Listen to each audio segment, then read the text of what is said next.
I listen to those situations whenever Yeah. I'm like at work, for example, and I'm going to a call and something just doesn't feel right. I was like, Yeah. it's there for a reason. Like listen to your Yeah. gut.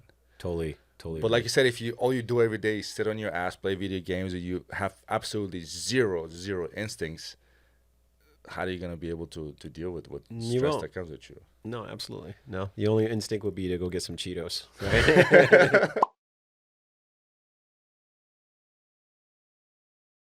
What's up, everybody? Welcome to another episode of Purpose Over Pleasure with your host, Alex Payne. And today we have the pleasure of having my personal coach, my friend, and one of my mentors to be here with us today, Nate. Thanks for having me. Welcome. Thank you, Thanks for brother, having for me. being here. I Yeah. appreciate that. It's been a long time coming. Yeah. I know you're a busy man, but thank you for fitting this into the schedule, man. You got it, brother. Yeah. Yeah.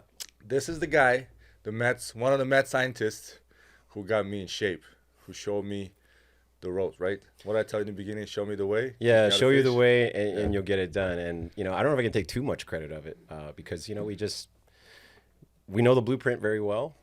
We give it to people to execute, and it really depends on the person. So, kudos to you for making it happen. It just shows that you want it, right? Thank you, man. So that's the big part. It changed my Yeah. life. It definitely Yeah. changed my life. Yeah, Yeah. getting in shape was probably one of the best things I've ever done for myself. And as a result, made me a better person. And as a result, people around me benefited.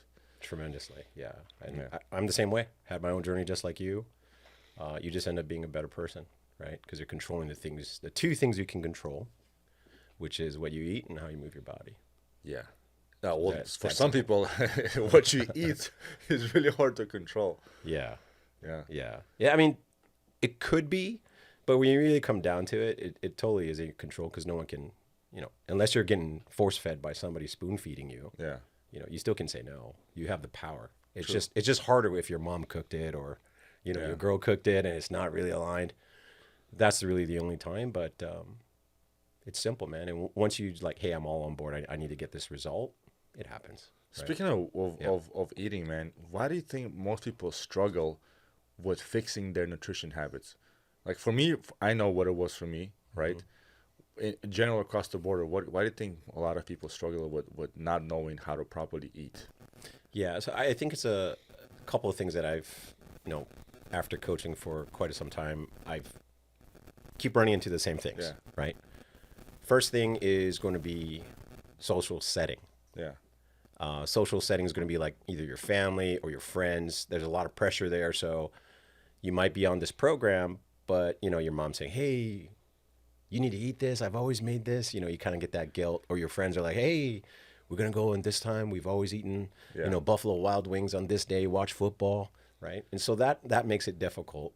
So you have to, first set boundaries and expect that that's going to happen. And that's why people struggle with, that's one of the reasons. The other reason is a lot of foods are very addictive. A lot of people say that they can't stop eating certain processed foods like sugary foods, Snickers bars and so forth like that, right? Or potato chips. And what they don't realize is not they can't stop eating is those things are like drugs, right? So what you're saying is they make these foods, they add things to them for a reason. Oh yeah, they have scientists. I mean, can you really stop eating Pop-Tarts? Because I can tell you, I have a hard time stopping if I start having one. You know what I mean? They taste great. Not the Pop Tarts, but there's a few foods, few snacks. Yeah. That, yeah. If I, But everybody has like a particular food that kind of just is addictive, right? And so I think once someone understands that some of these foods are engineered yeah. by scientists to make you buy more, because that's how they make money, Yeah. that you'll start to not avoid them, not entirely, but definitely not search out for it and buy it at a gas station, Yeah. right? So, but those are the two biggest things I see is that some foods are addictive. That's why they can't stop eating. And the other social setting. And then the final one that's big is that it's people use that for comfort, Oh, yeah, for Right. sure. for comfort. When they're stressed out, what do we normally do? I don't know if you were a stress eater. I was when I was, I used to be 240 pounds, right? I'm 5'11". I was a big Really? boy. Damn. Yeah, from Hawaii, man. We eat a Oh, lot. that's right, that's right, Yeah, that's right. we eat a Yeah, lot yeah, of plate yeah. lunches, and I've always associated, Hawaiian culture, and I love it to death because there's a lot of good things. But the thing about it is, every party, every wedding, every funeral, we're always eating, and drinking, Yeah. right? So, it's just one of those things that I think that, you know, those are the top things that I see why people have a hard time is, you know, first of all, hey, you got to first decide this is the path I want to take because it takes what it takes, right? Yeah, I mean, if you're on a journey, like when you started, you're like, Nate, I need this, right? Tell me what I got to do.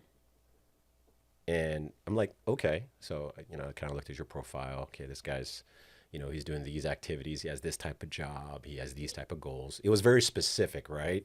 Yeah. And so when Byron and I took a look at it, he's like, yeah, this guy's going to get some results because he knows that it's going to take what it takes. I think a lot of people have this idea that they can eat whatever they want, do whatever they want, sleep as little as possible, stay up late at night and play video games as long as they want and still get the result. No. Right? But there's certain people like you did that you understand, hey, it takes what it takes. This is the blueprint. Successful people like you, high caliber men like you that are also fit, follow a certain thing. It's the old illusion of choice that I've been kind of chewing on for the last 3 weeks to 4 weeks. You really don't have a bunch of choices, right? Think about your businesses. Think about successful people that we admire, right? They don't have a bunch of choices. They get behind a certain group of behaviors and they execute. Correct. Right? It's that simple. Yeah. You want to be fit? Well, you can't go eat whatever you want, Buffalo Wild Wings, and then drink pitchers of beers. No, you have to execute, right? Mm-hmm. So yeah, it's the illusion of choice. I think that some people, when they want to achieve something really high, you really recognize you don't have much choices. You might have some options, a couple of things you can trade off. But for the most part, that pattern of life is going to be very similar amongst the high achievers. Would you agree? Oh, 100%. Oh, yeah. It's not complicated. It's simple, but it's hard. Right. You know, it sometimes it gets boring. It gets boring having to eat the same thing over and over again. It gets boring having to sleep at the same time, you know, not drink alcohol.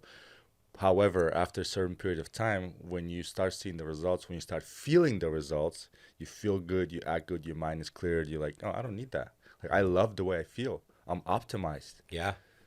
And that's proof for it. Yeah. That's the way you want to go, man. Yeah. I noticed a lot of high caliber men, they do those monotonous habits every single day. It's nothing crazy, nothing out of ordinary. It's the same thing every day. But those same things every day, they stack up to big, big wins. Absolutely. I noticed that. Just consistency, you know, same habits. And yeah, so when I was at my worst, both, you know, physically and mentally, I just started studying the pattern of life of men who, what I thought, had it together. And I started to see this reoccurring theme. It's pretty much the same thing over and over, right? Yeah. And that builds the confidence and the credibility over time, right? Yeah. So, speaking of the lowest points of our lives, what made you change everything? What made you flip that switch, like Pedro says? 'Cause I mean, I heard the story, yeah, but I think it's a good story to share because yeah. I mean, I know for a fact a lot of men struggle with that. I struggle with that. Yeah, and it comes to the point of a man's life where, you know, you really have to take a hard look at yourself because are you gonna eat a bullet, drink yourself to death, or change your life? Right.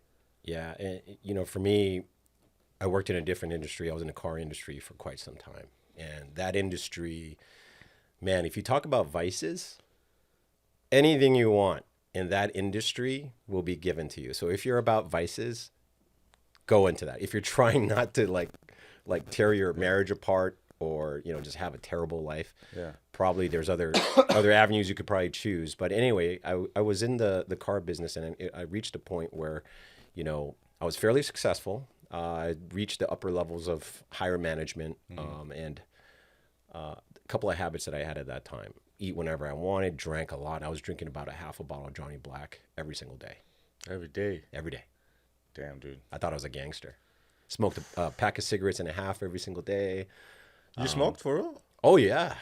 Quite a bit, you know? And then it was just my deal, right? And because I thought that's what the gangsters do. That's what the men do, right? You drink whiskey, you have cigarettes, you have a cigar now and then. Which, you know, I do enjoy a cigar every once in a while, but I don't smoke anymore. But there came a point, and I have no clue why, and I was dating a bunch of girls, but it all came down to one day where I was sitting in my kitchen floor, small apartment at that time. I was transitioning around. And for some odd reason, I was drinking that half a bottle of Johnny Black again, but I wasn't using a cup. I remember very clearly. I just had the bottle in my hand. And then in the other hand was a 9mm gun. And thankfully, I'm here at this time. But it was that day I remembered, what the fuck am I doing? Here I had, in my opinion, I was making in excess of 6 figures, doing very well. I was single. I had an M3 at the time and a BMW and all these, an AMG after that. I thought I just had it made, a great apartment. And I was a mess, man. And I realized that chasing all that stuff, which I thought was good, really had very little value. Because why would it have value or meaning if I was about to take my life? I was really unhappy about some things. And so that started the transition. Slowly, I started getting the shape. At that point, I was still about 230, 240. I'd lost a little bit of weight, maybe a couple of pounds. But I started to realize that, hey, I need to switch something up. So let me just start by going to the YMCA. That was close, right? I could walk there and, do some cardio. Start to make a change. And that is really where, fitness saved my life, because that's really where it started. I realized by almost killing myself that I needed to make a change. Does that make sense? Damn. Yeah. It does. It does. I think a lot of men find themselves at the crossroads at some point in their life. Because I definitely felt that way before. Yeah. So when you have everything that you think should make you happy, but you're not happy. No. Then you're like, what the fuck do I need from life? Yeah, I could travel whenever I wanted. Yeah. Obviously, I had to go to work, right? I go to all the nice places, all the nice dinners. The corporation, they would take me all to these nice places. We golf at the best places that you can think of, right? You would think I would be a happy person. Vegas trips and all. Oh, dude, I was broken. What was missing? I was broken. Just meaning. Meaning. And you can't find that in all of that shit. I mean, yeah, it's kind of cool, but after a while, you're just like, man, what am I doing? And then like at that time, I still couldn't figure out, why would I want to kill myself? Right? I've never thought that way before, but I've been going down the path of just constantly numbing myself through vices that I basically lost who I was. I don't remember that kid that, enjoyed the outdoors growing up on the Big Island of Hawaii, exploring, the mountains and diving into the water amongst lava rocks and stingrays, right? That was all forgotten, man. But then I started to think back to that time where I was more in shape, more fit, being more outdoors. That had way more meaning, right? It's funny how you think of certain things as a kid that had meaning, and those are kind of the things. Yeah. So I think as children, we look at things as they are. We don't complicate them. No. As we get older, we start to complicate things, right? We start looking for meaning in places where it doesn't exist. Right. I know that personally, women, drinking, partying, video games. Oh, yeah. All that stuff. And eventually, you wake up the next day feeling like shit. Oh, yeah. And you do it over again and over and over and over until, like, you're just really unhappy with yourself. Yeah. And then, part 2 of that is, that type of lifestyle of, being in the car business and in sales for a lot, I created a lot of alternate realities, like lying to clients, like heavily lying. And that was probably part of it too. Not probably, it is for sure. Of like, I had done this in the past, and it was all bullshit, dude, just to like, try to sell a specific type of plan to a client in the past, right? Yeah. So you start lying about things and then like, oh, that worked. Let me do it again. And so you start lying about all these other things, right? And then that transitions into relationships. So now you start dating girls and you're telling them a story about you because now it's worked on closing some deals.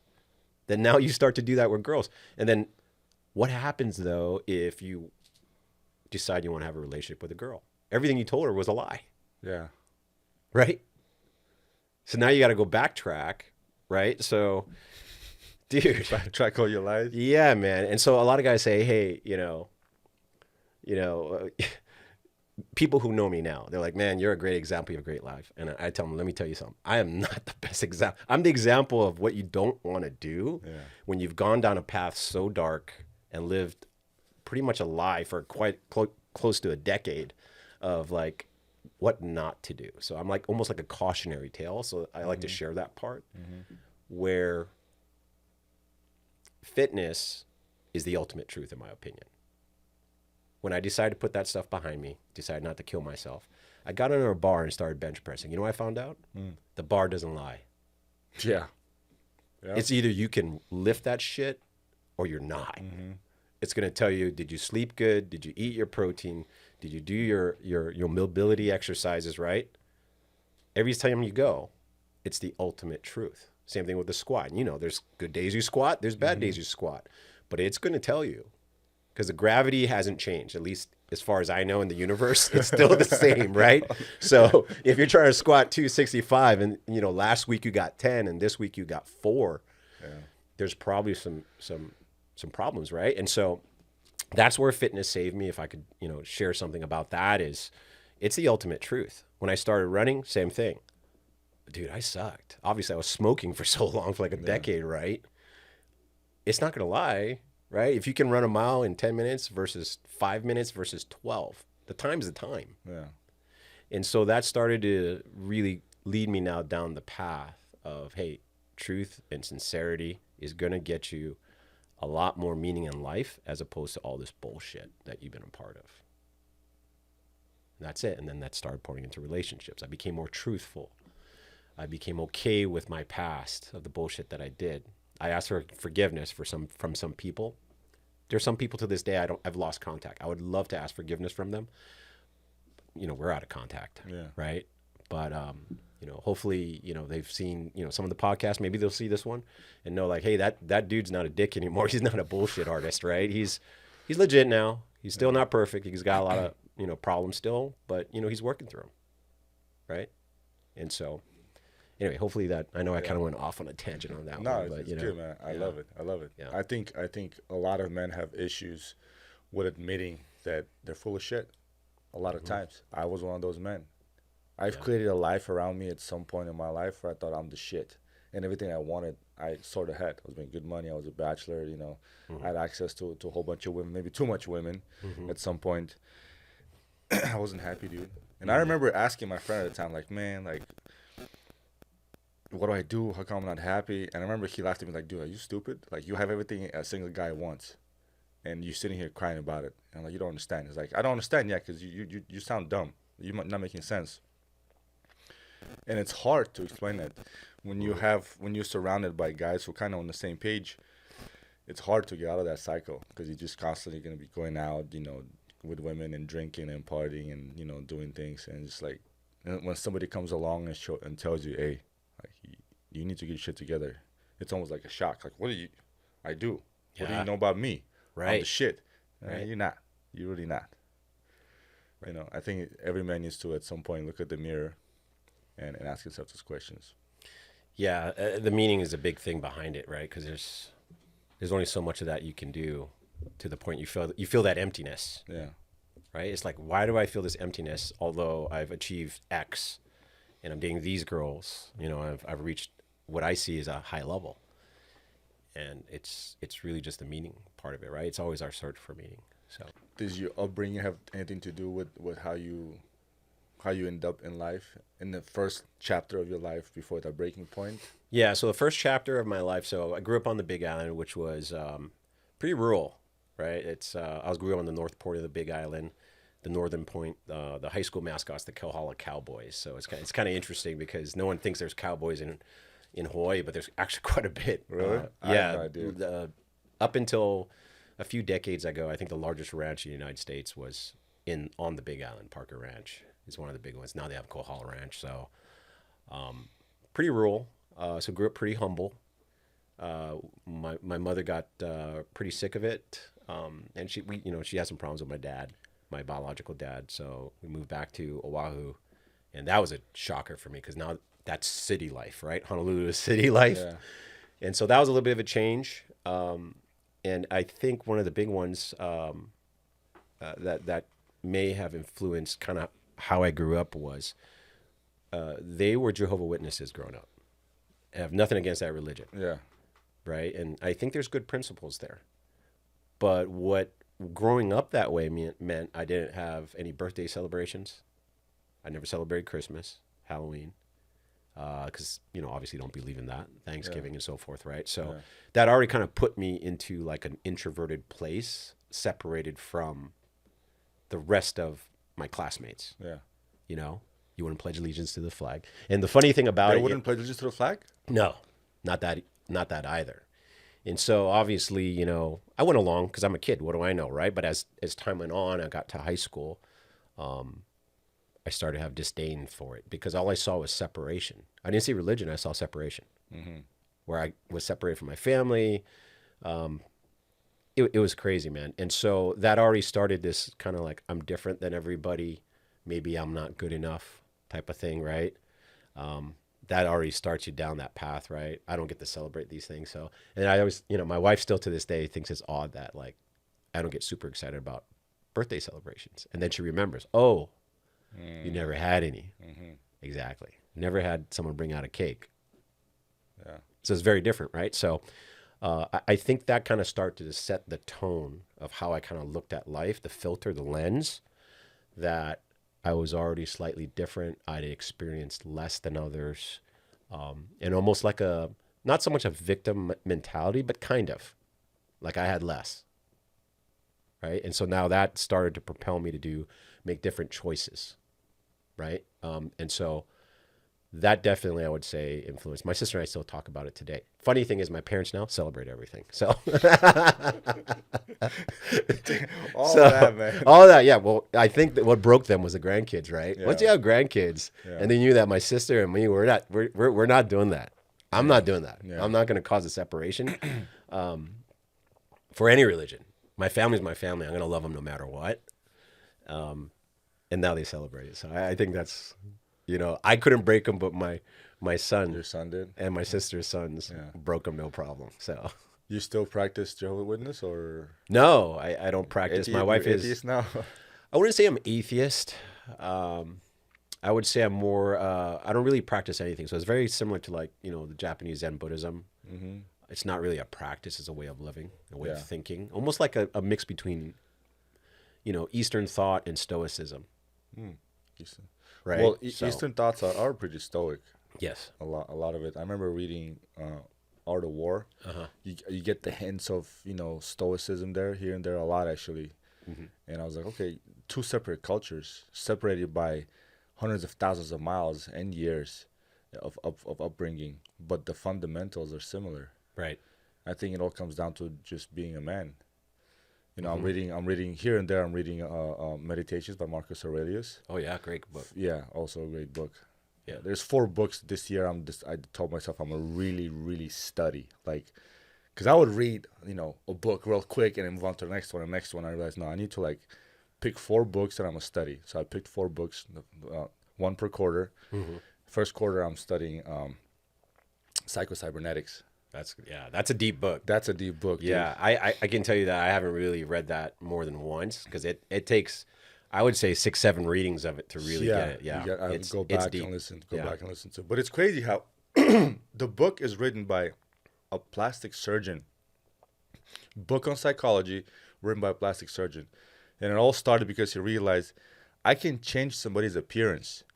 I can make him pretty from being ugly, but their level of self-confidence and how they see themselves will not change.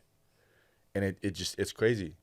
A person can really be changed physiologically or physically, right? Become prettier or more handsome, but they still feel insecure and feel shitty about themselves. And it just tells you it's right here. Yeah, it's how you feel about yourself. Doesn't matter how beautiful or how handsome you are. If you feel like shit about yourself, you're gonna feel like shit about yourself regardless. That's true. A lot of bodybuilders think they're too small. Okay, let's not go into that category. Right? Byron and you guys are still body dysmorphia. Yeah, your body dysmorphia, right? It's like, holy, dude, you're huge. It's like, no, man, I still got a long way to go. I got to try and compete with these other guys. I cannot with that, dude. Yeah. Fucking Byron the other day posted that video, that short little clip with John Bernal at the dinner table. Yeah. And it said, you work out so much, where are your abs? And he's like, oh, mad. I was like, Byron, you're a dick, man. Yeah. That's exactly how I The feel. truth. Yeah. Yeah. Stoicism, you know, something else I've been chewing on. I don't know if I talked to you about it too, is the three types of thinking, right? Which there's negative thinking, there's positive thinking, and there's neutral thinking. I've been chewing on this one too for a little bit. Negative thinking, obviously, everybody knows, hey, we can't be too negative, but it is human nature. It's a survival instinct, right? To think about, hey, maybe that bear is going to eat me type of thing, right? For some odd reason, in the last 5 years, man, I think the positive thinking movement is gone overboard, man. And it kind of, like the over self-help, right? Because, I mean, there's self-help, there's self-mastery, but then there's overly positive, right? Like, I don't mind affirmations. I think affirmations are good because it should be like a recital of where you want to go and some goals that you have. But I know quite a few people, and I have quite a few clients that have daily affirmations, but fail to execute. Right. And so, and I think overly positive thinking doesn't help. Anyway, neutral thinking is very strategy or data based. And so I was listening to a talk with Russell Wilson. And he talks about this, I think the former quarterback, the Seahawks. I don't really watch football anymore, and he was talking about this three types of thinking and how he developed this type of thinking to win games. And, you know, negative thinking means you're going to lose. Positive thinking means you're just being overly positive. Yeah, we're going to do this, right? Where neutral thinking is, hey, where we are right now, what do I need to do? What's the strategy? And then how can we execute? And so I've been chewing on this because I think for me personally, I've looked back at my life, you know, the time in, you know, the car business where I was hardly ever neutral thinking. I was kind of all over the place. I was either very negative or overly positive, but not slowing down enough to say, hey, let me just be neutral. Let me take a look at the data, right? Let me see where I'm at. Where do I want to go? And what's the next play? And that's it. And I think it matters with not just relationships, but it also matters with a lot of people's fitness, right? And why, you know, I tie this into, you know, the coaching side, you know, with our Fit Body Location as well as people on the Agogi. That's why we want you to track data. Because you're going to have bad days where you're going to want to quit. But if you have the data, you'll see the progress. You have the data, you have the photos, right? You see that you've been eating protein. Yeah, maybe you're just, you know, right now just plateauing just slightly, but it'll come. Yeah. Right? Because it takes what it takes. But the neutral thinking and the data, along with, you know, just fitness in general, I think is a very important thing because it kind of removes the quote unquote motivation. And really, we're just looking at strategy. We're treating, you know, someone's goals and progress in the fitness industry or a client in general as a strategy that we need to get done through neutral thinking. Right? Don't be overly positive. Like we all see some people, they haven't worked out in, you know, 6 months, but now they want to go 7 days a week for 2 hours. You're going to get smashed, right? How about we just, where are we at right now? Let's make take some time to create a strategy that's sustainable and that you can be consistent with and then, you know, make progress. But anyway, yeah, it's kind of an interesting thing. Those 2 points I've been kind of chewing on over the last month or so. You know, it's the behaviors among certain people, right? The pattern of life. And then, you know, this type of neutral thinking which is very stoic, right? It's very Marcus Aurelius, right? And I read the Daily Stoic, you know, every day, you know, I don't know about you, but it's one of their writings. I follow the guy on Instagram. Yeah. So it's good stuff, man. No, I definitely agree with you. I think a lot of times people set this huge goals, man. January 1st, I'm gonna work out, like you said, every day, 2 hours a day. You never lifted a barbell. Your muscles are not stabilized enough to even handle that. How are you gonna lift for 2 hours?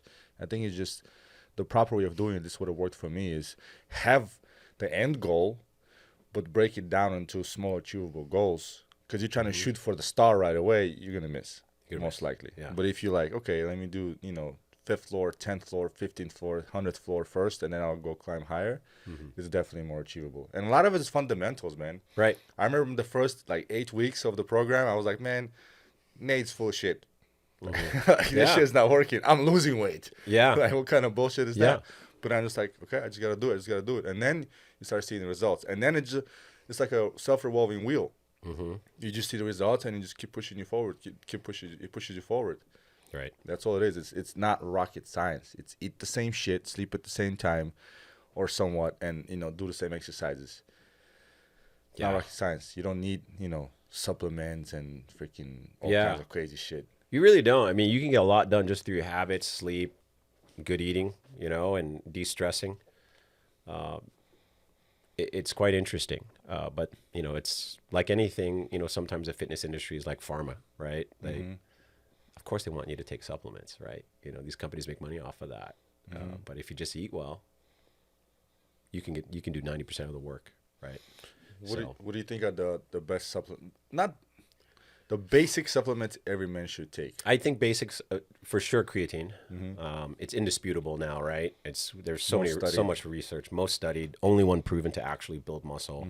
Cognitive benefits now, just a scoop a day, men and women can take it, no problem. That's always the first one. And it's crazy because you walk into a supplement store and that's really the only one that's actually proven clinically. Of all the million things that are in there, right? It's also, and not just there's many different types of forms of creatine. Now there's a couple of new ones, but just the standard creatine monohydrate is fine, right? I say for sleep, ZMA, Definitely. game changer. And then the last one would be, I would call it electrolytes, like sodium and magnesium. When people start to eat cleaner, they're going to recognize they're going to need more sodium. Yeah. Because you start to cramp, which I noticed. When I start to eat better, I get cramps very often. I didn't know why. Well, shocker, I'm not eating processed food. There's not that much sodium. So now you actually have to, supplement with it. So, what I learned, man? I learned that a lot of the stuff that we're taught about nutrition is a bunch of BS. Oh, yeah. As I started to eat better, lift better, train better, really diving into the nutrition portion of it, dude, it's a bunch of BS. Like, I eat a lot of eggs. I eat like 6 eggs for breakfast, and I'm fine.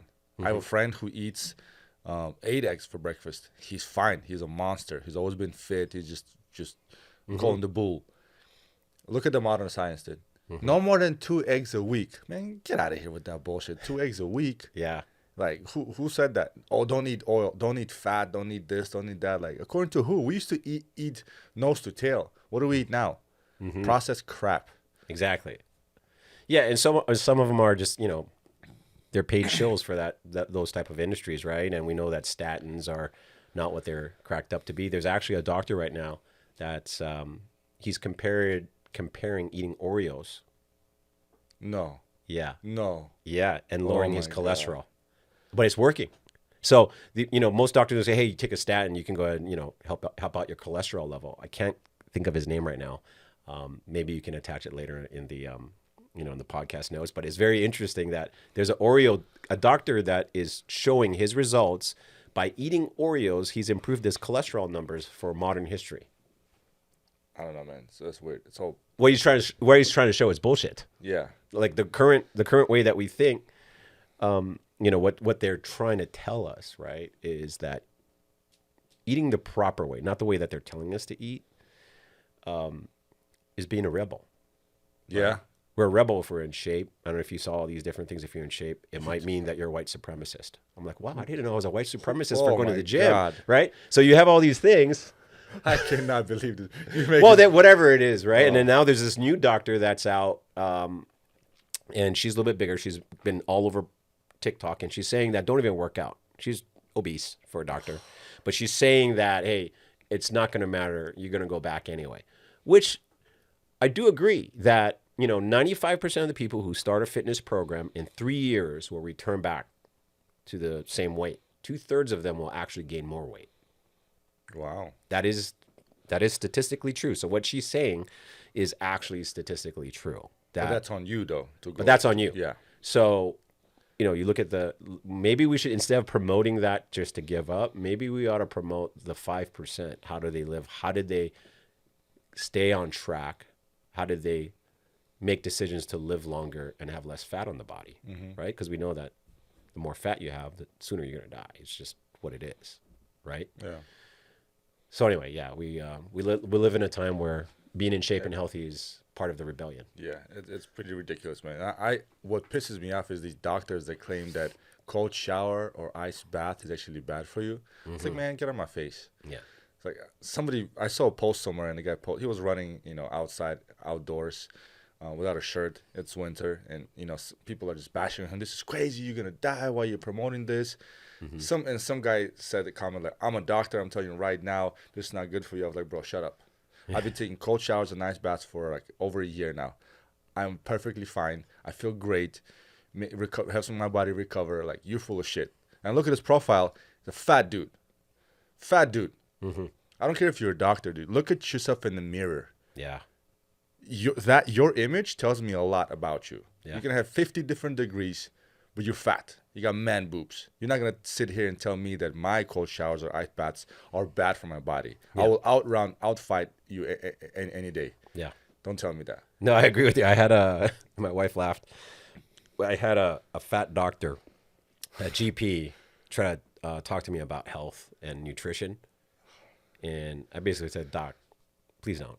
He says, "What do you mean?" I says, my wife and I own a Fit Body location. Maybe you should take your own advice. Oh, I bet you got mad. No. He says, maybe you're right. And he kind of calmed down after that, because I like literally he was about 325 pounds. Jesus Christ. If anything, I wanted to help him, because when I see that, I really actually want to help people. But I know sometimes the addiction is so high to food that you're basically dealing with same type of addiction to like fentanyl and all these other things, It's really hard to get those people. So hopefully you can save a couple, but I get you, man. Yeah, it really I don't know where comes to down get to advice. nutrition, bro. Yeah. Why is it that we're the country with the most fitness centers, the most gyms, the most magazines that promote healthy lifestyle, but we're the most obese and cancer prevalent country in the world? Tell me, it's food. It's food. It's food. Yeah, I think the quality of food, we've somehow let the processed food companies really just take us over, General Mills and all this other stuff, right? And that's the problem. Look, the rest of the world, like you're very well traveled, throughout Europe and different places, right? You'd see, for me, Asia, Japan, even China. The food quality is tremendously different, right? And there's a little bit more culturalized foods there too, obviously, right? Japan have, we know Japanese food, Chinese food. There's different types of foods throughout Europe. America really just has hamburgers. Well, they're not even right? American. It's from Hamburg. It is from Hamburg, from Germany, right? Yeah. So, I mean, that's what we're looking at. And obviously the barbecue, the all-American barbecue.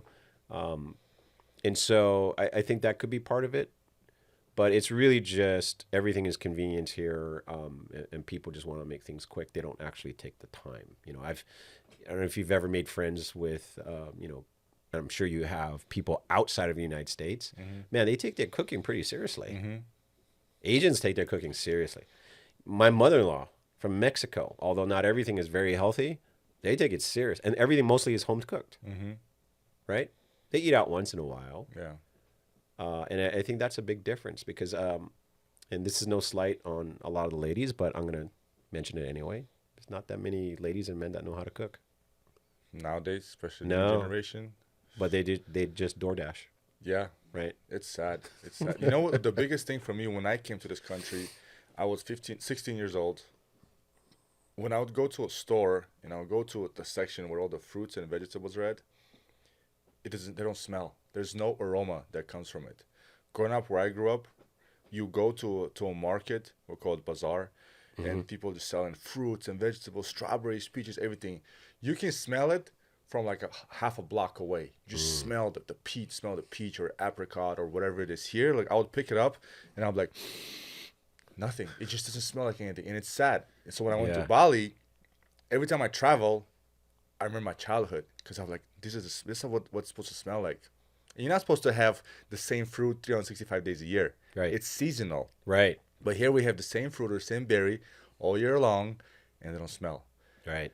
And the biggest factor is you buy it, you put it in the fridge. Within 2 days, it goes bad. It's all pesticides, all the crap that they add into it. Yeah, it's definitely the food choices, and obviously we have in my opinion, a corrupt FDA, and the whole thing. So without going too much into it. There's a lot of things working against people, and I think people need to really wake up that the bro science has been right for a long time, right? Like the whole, like I'll bring one up, the most important one. Most doctors, most professionals, people with degrees have said in the past, hey, listen, your body can only absorb 20 to 30 grams of protein at a time, right? New study recently just came out in the last 2 months, shows that the body can actually assimilate up to 100 grams at once. And that's all they tested. It might even go more, right? So all these bros, who they call them, oh, that's bro science, right? Guess what? They're right. Again. Yeah. And they keep being right again. Probably about the cold showers. Same thing, right? Doctors say, oh, why do you do that, right? But we know now through guys like Andrew Huberman, oh, it actually works. Yeah. It actually increases your AMCC, right? The grit. Makes you stronger, makes you, you know, and all this. That's a whole different other subject we could dive into, but, you know. So anyway, yeah, it's interesting that we're up against so many things and people have so much of the wrong information that when they do get the right information, they make adjustments. I'm just so happy for them, man, because I know it's a war zone trying to figure out what's right, what they should do, what they should eat, who they should trust, right? Because there's a lot of fakers. Oh yeah. There's a lot of fakers. So I'm noticing a whole trend right now, dude. I'm noticing like copy and paste of Wes Watson's out there. Yeah. Like, every other dude is a Wes. I'm like, bro, stop. yeah, I mean, and there's enough space for everyone to eat. It's just, I guess, you know, it's who's going to resonate with you the most. But you know what? It all comes down to the same thing. You know, pretty much all the trainers are going to say pretty much the same thing, which is you need to do some resistance training. If you're looking for body recomposition, you need to do some resistance training mixed with some cardio. You need to get your food right. Because if you don't, you're never going to make it, right? You're not going to outwork poor nutrition or poor sleep. It doesn't happen. So Yeah. I definitely agree with you on that Yeah. one. Another thing I wanted to ask you, man. yeah, You're a father, yeah, right? You already are. I'm hoping to be one day, and I pick your brain a lot about, you know, what it's like to be a father. yeah, You have a little son. You're raising a little man. You know, I watch a lot of your stories. You know, I really love and admire for what you do in your relationship you build with him. Do you have any concerns for your son? Like the day and age that we live in today, the times that we're going through today with all the LGBTQ BS, the whole processed food, the whole, you know, be a victim, all that. Are you concerned for him and his future? yes. I think that my greatest fear, first of all, is that my wife and I didn't do a good enough job to expose him to stress. Do or do not? Not enough. Right. So we started him skateboarding because I was trying to figure out. He started when he was 3. People kind of frown about it. You're going to have your son go down ramps when he's 3? I said, well, I couldn't think of anything else. And they said, what do you mean you couldn't think of anything else? I needed him to fall down, eat shit, and then laugh. Can you think of anything else? No. No. Maybe snowboarding, but we're not, you know, we live, you know, close to the ocean. I think it's a great idea. Right. So I wanted him to develop some grit, right? So my biggest fear is that, you know, us babying him too much, because I'm a Gen Xer, right? So Gen Xers are raised by the boomers. So we're latchkey kids. You know, we had our own key, we let ourselves in. You know, nowadays, you know, I don't know what the penalty is, but if you let your child, how old can they walk to school by themselves? I'm not sure even. There's a limit for that. Oh, like as far as being outside? Yeah, being I don't outside. think there's a Because there was no limit before when I was a kid. There's a Anyway. curfew. There's a curfew. Oh, got it. time Okay. here, but no, not walking. But the issue is even if you let them walk, is it safe to walk nowadays Right. by yourself to school and stuff with all these fucking weirdos outside? Yeah, there's a lot of weirdos. Yeah, so you know, just making sure that we do our job to toughen him up. I've been trying to get him into Muay Thai. Yeah. That's Good idea. Yeah, it's probably gonna be this year when he turns 5. He's been too young. He's taking swimming, but same thing. You know, I want to make sure that I've done everything in my power to make sure that when he gets punched in the mouth, that he can be emotionally stable. Yeah. Because that's going to happen. I mean, we just imagine the distractions they're going to have growing up. But if he's able to just have some grit right now and have that emotional stability or emotional maturity, I think he'll be okay. And I think the mistake that a lot of parents make is they baby their kids too much. And that creates a certain dependency on other people. The problem is when they go to school, you're not there. So if you've created this well, guess what? They're going to depend on that teacher who may not be teaching them the principles and the lifestyle that you want. We see this now, right? Yeah. Right? They're teaching kids different things that, sexuality, in elementary school, right? Which pissed me off and pissed off a lot of parents. Let them decide that later, right? And so I think that's the biggest thing. Me, again, I've studied guys like, Bedros Keuilian, who we both know, right? Steve Eckert, another guy. These guys are instructors for the project. Man, Steve. Yeah, I talked to Steve. And this is a shout out to Steve, man. He comes off a certain way, but I'm going to tell you, and I'm man enough to say this. I watched him and his son spend time together, and that shit made me cry, dude.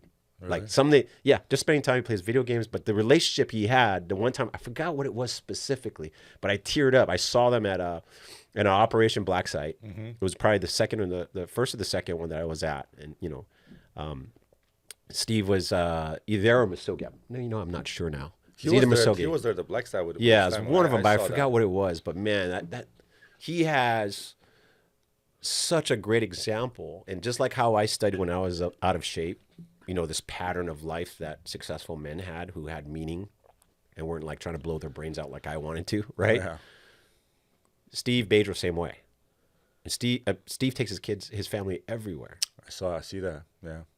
And that's such a great example to me. And when I went through the project, he was my least favorite instructor, I think. No, him or Matt, I forgot. He was second to the last. Yeah. Outside, he's been one of the strongest because we associate now so well because I see him raising his children. Yeah. Those kids are going to be savages. They'll be prepared because he's doing the same thing. He makes sure, that there's that story that he told his son Tyson, hey, I think he gave him a week notice. We're going to go ride 100 miles on our bike. They did that last year, yeah. With a bunch of the graduates. And then Tyson's like, oh, okay. What kid said, he's under what? Is he 10 now? I forgot. 13. He's 13. Yeah. What kids are doing that now? So, and that's just, praise to, Steve and his wife of how they've raised their kids to be emotionally stable through doing hard things. Mm-hmm. And so that's my biggest concern because I'm not going to be able to like protect him from everything. But as long as we can make sure that he is emotionally stable, does hard things, trusts himself, and develops confidence, he'll make good decisions. I truly believe that. Yeah. Right? Because he already knows. Right? He knows if you drink too much beer, you get a big belly. Because that's what he already says. Dad, does he have a big belly because he drinks beer? I said, maybe, son. Maybe. Oh, man, I love it. It does irritate the shit out of me whenever I'm somewhere and I see dad walking in somewhere with his child or son or daughter or both, and the dad is fat or obese, and so are the kids. Like, how dare you? You say you love your kids more than you love anything in this world. You care for them so much. How dare you already set them on that path of self-destruction? I mean, they're going to be bullied in school, and then they're going to come out, go into life in real world, continue to be bullied, and just have miserable fucking lives. Like, you basically handed them the ticket to failure. And you tell them you love them so much. Like, right. No. You're full of shit. You're full of shit. Yeah, no, I totally agree with that. If you have to first lead by example. So if you're going to you can't tell your kid to eat right and eat properly and then, have a gut that, sticks out so far you can't see your toes. You know what I mean? So, and you're right. You're going to give your kids life. The moment you get them into shape, they're going to develop so much self-confidence and feel so much better about themselves. And not only that, you're allowing them to live long, right? That's just going to go tremendously well in your future for you and your relationship with your kids. But it all starts with you first. Yeah. If you're a dad, I don't know how many dads are watching this, and you're fat, you're out of shape, and you can barely play with your kids, take care of your shit. Be an example. Because make no mistake about it, they don't see you as a superhero. You might provide them a household, but as far as defending them, they probably have questions because they're not stupid. They can see it. When you're huffing and puffing trying to chase your kid for half a block and you can't keep up, they know. Yeah. They know if the shit went down, probably you're not going to make it. So some people listen to that, some people say, I don't need to. Again, And I've learned this from being a coach. You can't push a rope. Some guys will understand that and get their shit right, and other guys will they'll be okay with just being mediocre and being a statistic if anything bad happened, right? I almost wonder, has it always been like this throughout times, or is it now that some guys, minority of guys, can get their shit together and become the best version of themselves, and the majority will just be okay with being mediocre? Yeah, I think what's promoted, right? Mediocrity now is promoted everywhere. I mean, we got this stupid thing, DEI, right? Oh, Yeah, diversity, exclusion, and I forgot. bullshit, All it means is that, hey, we need to, which is exactly, it's racism, right? So that's part of it, right? So you don't have to be racism nowadays. Yeah, as opposed to, hey, how about you just be good at it? How about you just be good at it? And I think that's where we start to have this down slope of mental thinking where, hey, it's okay to be out of shape. You still can be, a good coach if you're fat, which is bullshit because you can't be, you know what I mean? So you can be all these things. And that's a big problem, I think, in society, is that we've just kind of lost the standards of what good looks like. I mean, when I was going to middle school and high school, there was the presidential awards. Remember that? For exercise. I think JFK put it out. Now there's, obviously you don't want to make people feel bad. There's participation awards nowadays. Yeah. Funny story about that. My son got a participation award. There was a ceremony and we didn't go. And my wife says, "Why?" It says, "Because what do you win? It's T-ball." I think Byron had the same thing. He was telling me. I was like, we're not going to get that. We're not going. Yeah, so someone dropped off the trophy, right? And then he's like, "What is this?" I said, "Oh, it's just a rock." He said, "It has a baseball player on it." It's like, so I threw it away. Good.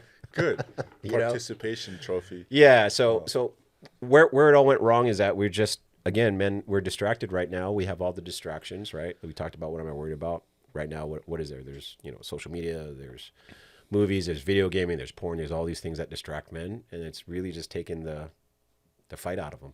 Porn is definitely the one that's destroying men nowadays. Oh, tremendous. Not only is it destroying the man's psyche, it's also creating all these child molesters and shit. Yeah. Because, once you watch porn, and I know that with myself, because there's a period of time where I struggled with porn.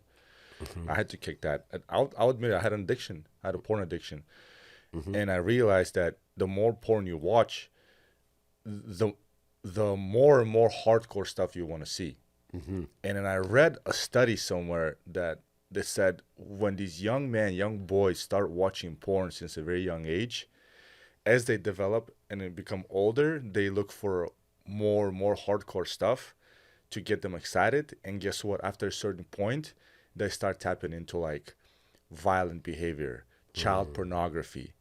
And that leads them down that path where child pornography, right, any kind of abusive porn, and then they're trying to implement that in real life. And I was like, wow, that's horrible. Like this was for me like, no, it's done. It's over. Yeah. It's crazy how and we have a crazy, I can tell you that right now as a cop, we have like almost an abomination of pedophiles and people who are like into child pornography and stuff like that. Because all these men or boys just start off, the access to it is so easy. Yes. Back in the days, that's the problem. Yeah, it's right here. Yeah. It's right here, dude. Back in the days, you had to go get a magazine. Yeah, go get a magazine. Hide somewhere with your boys giggling. Yeah, or you had to go into the movie theater, right? That everybody's going to be watching you because they only show extra. That's the only place you get it. Yeah. Now it's, it's on your kid's phone. And that's an easy way to just like destroy a society of men, make them low achievers. And, it's crazy, man. It's a very powerful drug. And so, I think you're right. Men being what our fathers and grandfathers were, that type of man is so rare nowadays. It's like, like Jack Donovan said, it's like, we're literally, the descendants of people who won wars, right? In the past, all of us who are here today. Hunted down saber-tooth and mammoths, bro. We're descendants of them. But somehow men have figured out a way to be an embarrassment to their ancestors. Yeah. Right? To live low principled, to live well below their potential, right? And to just be okay with being mediocre, to just exist and be kind of like in this world of just porn, social media, distractions, alcohol, even sports. That was one thing I used to do too as well, is kill 4 hours watching my team, right? The 49ers back in the day. Your team. Yeah. It's funny people say that. Yeah, Your team. that's what I thought. Use your Code. team. Yeah. Yeah. It's You, my make code. him, you Your own the team. team. Yeah. No. You make money off of it because No. your team, your players don't give a shit about you. You die today, they're not gonna care. Exactly. They don't care about anybody, right? But in my mind, that's my team. Like, Mm-hmm. and so that was another thing I changed, is the person I'm loyal to really right now is it's my wife and my son. That's where the ultimate loyalty is, and where most of my focus and attention is. Yeah. Everything Your else family. takes a backseat, right? So That's all that matters, right? yeah, It's hard. I think it's hard to. I'm in the process right now where I'm creating my own family, and up until this point, my family was my family that I was born into, right? And then we got engaged. We're gonna have children in the future. Like now, I'm creating. We technically are already a family. We don't have children yet. That becomes your new family. That becomes your new unit, and then I realize that I'm responsible for it. Right now, I'm responsible for me and my woman, right? Then I'll be responsible for me, my woman, my children. It's a lot of freaking responsibility, and it's scary. Like, I'm not gonna lie. And I have to be the example of it. yeah, You have to lead by example. And if I'm not doing my shit, she's not gonna follow. She's gonna be like, oh, this fool's full of shit. Why should I follow him? But when you're becoming the best version of yourself, when you're the true leader, they follow, man. absolutely. Yeah. Whenever I've been off my game, my wife will remind me. They're good at that, dude. She's They're good. good at that. And I love her for it, because she keeps me, real grounded on a lot of things. And after me going through the project and coming out of that and telling her all the things that I needed to say, which she didn't. I mean, she had a choice to pick up and leave, man, because some of that bullshit was in there. She didn't. She understood, right? And so my wife's a gangster for that, and I'll always love her, for sticking with me through that, because that was a rough time, dude. It was like rough. And yeah, man, it really bonded us together. Now, not saying we're perfect, because we're not. We still nitpick sometimes. You just have those days you nitpick at each other. Yeah. But at the end of the day, man, when you have the right woman next to you, it's amazing the things that you can accomplish and the things that you can actually think of, as opposed to I can think back in the past of just terrible relationships where you're just always trying to fix it, as opposed to like trying to take care of your goals, trying to make sure that you're on the path of where you want to go. But that could also be another time suck, or another energy suck, is having the wrong person in your life. So yeah, I'm just grateful for my wife. She's a big one. I'm not just saying that because she's going to probably watch this. We're not perfect, but she follows my podcast page, dude. She's yeah, gonna see it. yeah, she'll see it. But it's I'm happy for you. yeah, I'm real grateful for her, because I'm not easy to deal with. I'm sure you're not easy to deal with either. So your Men lady's of our also caliber are not easy to deal with. And my fiance was telling me the other day, and you should have an episode of where you have like me and all your high value successful friends, wives or significant others, talk about how much work it is to deal with you guys. It's true, because you guys are different. Yes. And I was like, it might not be a bad idea, because we're people like me and men like me and you, we're not easy to deal with, man. No. I remember we were opening our Fit Body location. I said, hey, what do you think about doing this, right? She says, why would you do that? I'm like, don't you like the business you're in? I said, no, I'm looking for an avenue to get out at some point, which eventually happened. She says, well, what do you know about fitness? I said, well, we're kind of going to the gym. She said, are you sure, right? So she started to like have, not that she was doubting me, but she was really just making me, again, going back to that neutral thinking. Make sure you won't. Yeah, make sure I'm not being overly positive, right? And just grenading it, and then, asking the right questions. So yeah, she's been a key player, and she's a gangster coach over there now too. That's good. Yeah, that's awesome. Yeah, definitely finding the right woman, man. It can impact your life significantly. Otherwise, like you said, you're gonna spend most of your time trying to fix that relationship. Right. Relationship now is not supposed to be easy. It's work. It's a lot of work. Yeah, it's supposed to be. And you know that probably better than I do. Yeah. You've been married for a minute. But at the same time, you have to be able to find time to progress in life as a person, and to together progress in life as a couple. if you're not focusing on those two things and just strictly focusing on like the garbage you deal with, Yeah. it can get dark. Yeah. Yeah, absolutely. And you know you love someone when, and I've told this like to my wife, because sometimes I'll chew food, right? And it'd be quiet and it bothers her. And she's like, why are you chewing so loud? I said, honey, let me just tell you something. That means you love me. She said, what does that mean? I said, if my chewing bothers you, that means you love me. Because we're always around each other, right? So we're dealing with each other. I'm gonna use that. Right? It's just, it happens sometimes. Couples been together where you spend a lot of time together that just one day maybe you had a stressful day, you're dealing with stuff that their chewing literally bothers you. Yeah. Yeah. But that's okay. But you know, nowadays a lot of people take that as, oh, we weren't meant to be together. That's an easy way out, dude. We're not meant to be together. Of course. It's an easy way out. Yeah. Nobody's perfect. No. You know, and No. getting into the nitty and gritty of like what it's like to live with somebody, dude, some days you're like, oh, I just want to get out of the house. Yeah.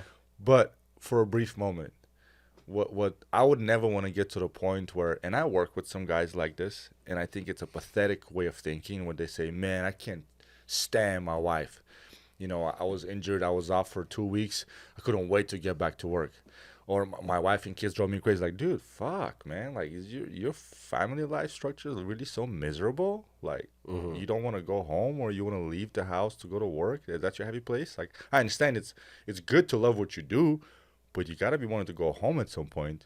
Yeah. And if your relationship's so miserable, man, I can only imagine how you feel on the inside. Yeah, it's terrible because what that means basically that they have some issues that they're not bringing up. So whenever I hear a man speak that way about, you know, their wives, I know me personally, I'm probably not going to be close to this guy at some point because if he says that about his wife and she's not here, imagine what he says about anyone else. Yeah. Right? It's just like this dude does not know how to process or communicate effectively where he can actually squash that. He'd rather just like shoot the shit with his friends and tell him about how shitty his wife is. Yeah. Meanwhile, she has to deal with all his bullshit. Yeah. It's like, what kind of husband is that, man? And you wonder why your marriage is not good. Well, I mean, yes, you have to have some uncomfortable conversations, but have them. That way you don't bitch about her.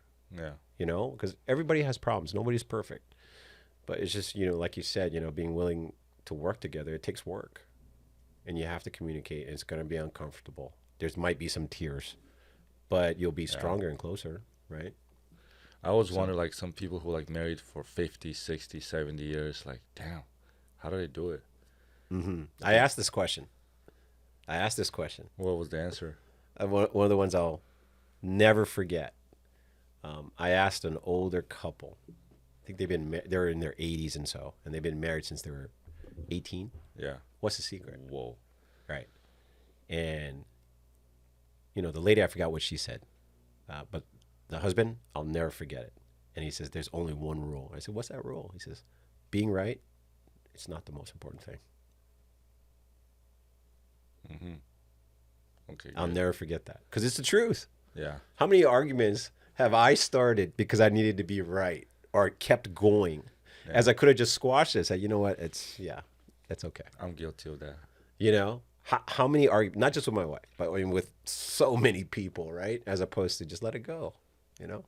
It's no big deal unless you want it to be, right? So that was very stoic, actually, of him to say, right? Really? You know, of course, you know, being right's not the most important thing. I read somewhere a while back, maybe a year ago. I wish I read that a long time ago. It said when you argue with somebody or you were debating somebody, the point is not to prove your point. The point is to understand the other person's perspective. And the more I think about it, I realize that not everyone is great at articulating their thoughts, feelings, and emotions. You might be sitting here trying your best right now to explain your point of view, but I'm so closed off to understanding you, and I don't understand you, and I'm trying to prove my point on you that we're not going to come to a conclusion. Right. And you're struggling to explain yourself, and I'm like, I don't want to hear your bullshit. I'm right. Where are we going to go with that? Nowhere. Yeah, that's actually how most political conversations actually happen currently in the United States of America. Would you agree? It's just shouting matches, as opposed to actual conversation and thought, right? Of how, anyway. Yeah, I totally agree. Ego gets in the way. It always does. Especially with always men. does. Especially with men like us. Absolutely. It's caused me a lot of problems. Yeah. Yeah. I definitely agree with you on that. Yeah. Um, the project, Yes. how was that? Because you mentioned one time Whoa. it was a breaking Yeah. point in your life as well. Yeah. So, obviously we had that one point in the kitchen, that I spoke about. And then after in 2018, I came up with the crazy idea. Love my wife for supporting me that, hey, we're going to open up a fitness location. We're going to have all these. And so we opened up, it was a little bit of a journey. We had never done that. And I learned a lot, spent a lot of money building it out, but it was just part of it, right? It was my first time doing it. Then we found out that she was pregnant. I'm like, holy shit. I came home one day and she surprised me. And I was shocked. I was happy, but shocked. But she's like, are you not happy? I'm like, I'm happy, but I was also like, dude, I got some trauma that I don't know if I could be a good dad, right? Shit that happened to me as a kid. And so I'm like, okay, what do I do? So like, whatever, I'm just going to keep building out. And then next thing I know, I see class one of the MDK project. I see Bedros Keuilian, which he also happens to own the franchise that we bought into. And I looked at it, I was like, hey, 75-hour experience for men, level up, and basically take care of your bullshit. I'm like, okay, let's see what this is about, right? So I make the call. I go to the project, say goodbye to my son. My wife's all nervous, right? Because it's literally 3 days you're gone. And so I go in there and I basically put out every single piece of trauma that I can think of that I've had, all the bullshit out there during these 3 days, right? Because what people see is just guys getting smashed, right? But it's actually more time doing the mental work of how do you handle the problems in your life, the trauma, right? And for me, I was very guilty of using that trauma as a crutch,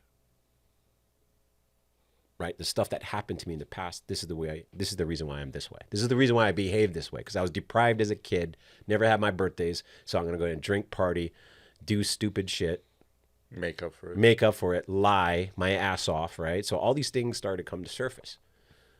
But with the birth of me, my wife telling me my son and him being born, I realized that one very important thing is that I could not lead my son the way I was. I did not want him to look at me the way I looked at my own dad as a kid. My dad's a different person now, but at that time I hated him. He left my mom and I. I used to always be the one that got his ass whooped, right? My older sister would hide. I'll get my ass whooped, right? I hated him. So what I saw in my son was, hey, if I don't correct the stuff, my path, and take care of this bullshit that I had, I'm going to pass it on to him. And I recognize the trauma that I had. Like, I don't want my kid to have this type of trauma. So I'm going to get this shit out. So I went to the project, made some adjustments, and when I first came out, man, I was a different dude. I won't lie. I was a dick. Like, because now I was from lying, being a piece of shit and lying to 100% truth. But people who, especially my wife, who didn't know that side of me yet, right? She never seen this dude that just came out and didn't care what people think. It was too much, right?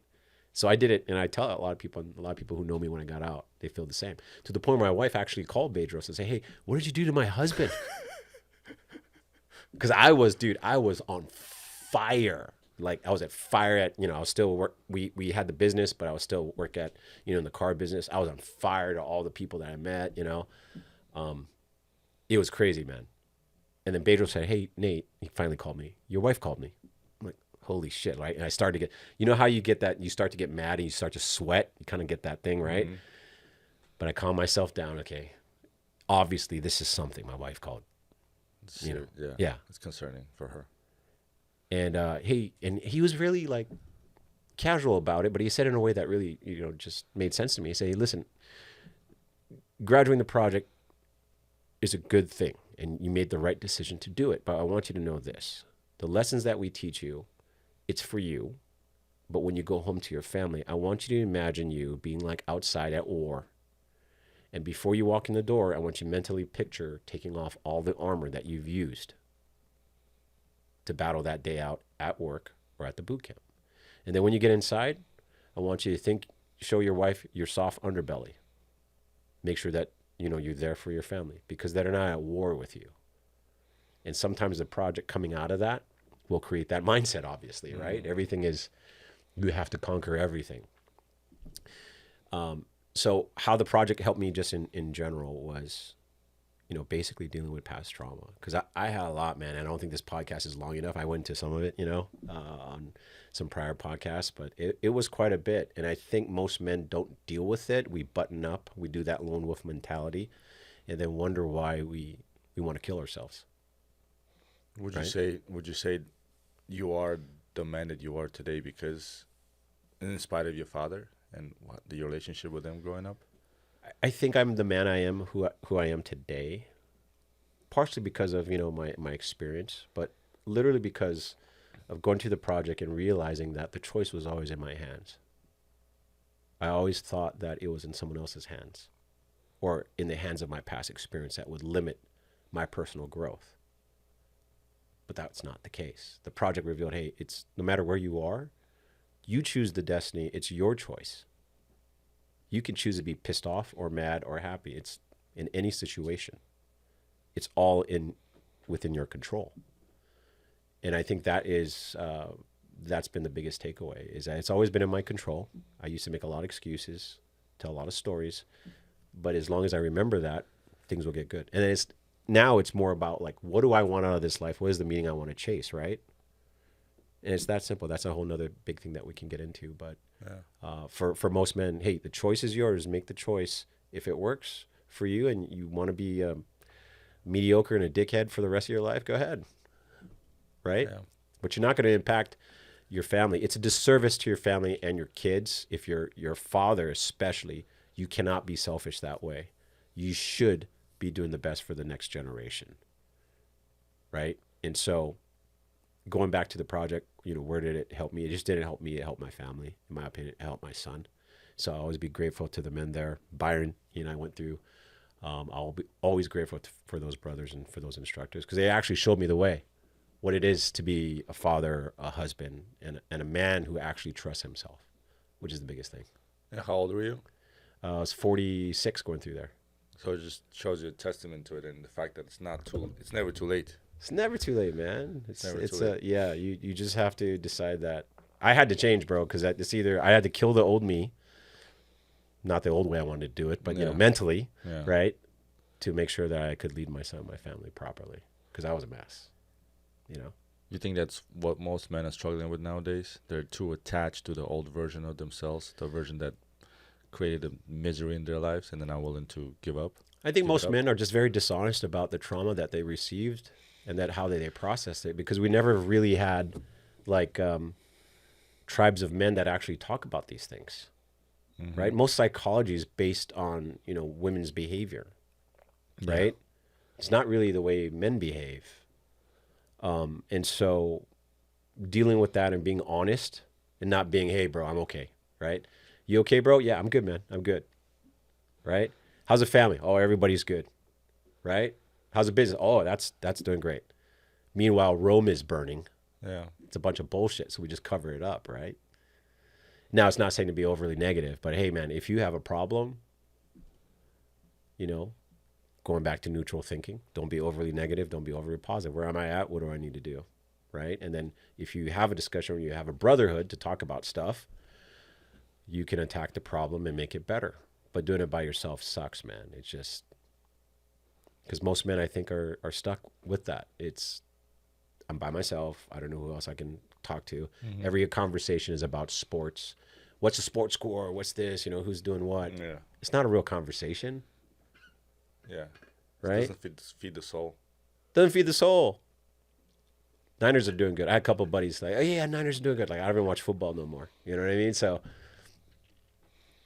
I'm not interested in those conversations. I want to hear how someone's kid's doing, what they learned from their kids' activities, or like you when you went to Bali. A couple of things. What did you learn there?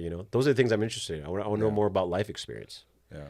So I noticed that a lot of times women are a lot more comfortable just plain talking to each other. Yeah. Especially about emotions. Mm-hmm.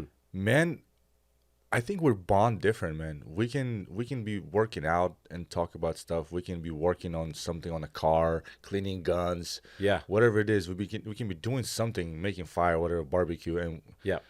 in the process of doing things, we start bonding with each other. Oh, yeah. It's weird for men to sit down like, hey, how you doing? Let's have a conversation heart to heart. No, like, No, no, you're no, fucking no, weird, no. bro. We do, yeah. Men do stuff. You know? They like to, tribe up, and it just comes from our DNA. We went to war together in the Yeah. past. It's just in Yeah. our DNA. So we tribe up. Either for some guys, it's going hunting, right? They'll hunt together. Some guys play poker together. It's kind of like a tribe, I guess. They'll do fantasy football leagues, I guess. But they need a little bit of tribe of like-minded individuals that helps them out, right? And I think that's how men bond. But men really bond when they do hard shit together. 100%. Yeah, I mean, I've made better friends that graduated the project I graduated with than I've known some people my whole life, because I've got to know those people. Whenever you do something hard, it doesn't have to be the project, it could be anything, right? Like when you became a police officer, I'm sure you went through the academy with a couple of guys that you might still keep in contact with, right? Because that was kind of that hard moment, or right, or something else. And those people, you get to know them well as long as you've had those tough conversations. You're much closer, man. When you do hard stuff. Another thing, I ran a distance with a couple of clients. We ran in excess of 6-7 miles together. Even that little tiny run, you get to know somebody really well. Yeah. Because you spend some time doing something that most people are not doing. So Every year you have this crazy, I think it's a crazy little challenge that you have for yourself, but it's like your personal hunting trip yes. alone. God Yeah, knows, well, this God year was the knows first somewhere. one. Yeah, this was the first year I did it solo, not by choice. One of my brothers, he had to go to work, so it turned into that. Yeah, But you were gone for days, for about a week. Yeah, Yeah. or so. Yeah. like somewhere in the wilderness by yourself with the bow. Yes. Yeah. I and I got to give credit to Joe Rogan and Cameron Haynes, because obviously, watching them and understanding what it did for them. Again, a lot like lifting weights is, me really developing this mindset of who I am, right? Because just like the weights don't lie, shooting a bow, the arrow doesn't lie. And it's all you. When you draw back, that's all you. When you release the arrow, that's all you. When you go hunting, it's a test of skill, right? Same thing. It's all you. And so that challenge, again, is the same thing. I love the tranquility, the peace, the challenge. This past hunt, I bumped a grizzly bear, not on purpose, but by accident. And, I'm man enough to say that I almost crapped my pants. It was like I had my pistol drawn and all that type of stuff out there. Had my tires popped. One tire popped. Yeah, and I was very grateful. Was a dick, dude. Yeah, but you know what? I'm just very assholes. grateful, and the way I looked at it, and this again is, just the way of thinking that, I've been able to harness after graduating, the project, and, going through this different things, is that I was just thankful they just did one tire, because I only had one spare. Yeah. Imagine if they did all four. I'd be stuck. I was 13 miles deep in the backcountry. I would never gotten out, right? I'd be walking the 13 miles down. So, yeah, it's a test of resilience. Every year I like to do it. Elk meat is good. It is one of the most beautiful experiences. Anyone who shoots a bow, if you haven't shot a bow, I highly recommend it. You will be addicted, because every single culture in the world, every ancestor that we've had have shot bows. Yeah. There's something about it that it just resonates with our DNA. Same thing with hunting. It's the ethical way to do it. And, I get a lot of flack from some people who, why would you do that? These, Why would you not? Yeah, why would you not? It's the most ethical way that I can see that you're doing it. And then, my respect for life after, my first elk that, I was able to put on the ground, man, your respect for life just goes through the roof, right? Because I don't enjoy that part. I actually got really emotional. I actually watched it, pass on to the other side. But you understand that is the right way. That's the way our ancestors have always lived. Yeah. And that, one of the reasons why I think we kind of talked about men in general today are detached from that. Detached, like Cameron Haynes talks about, detached from the kill.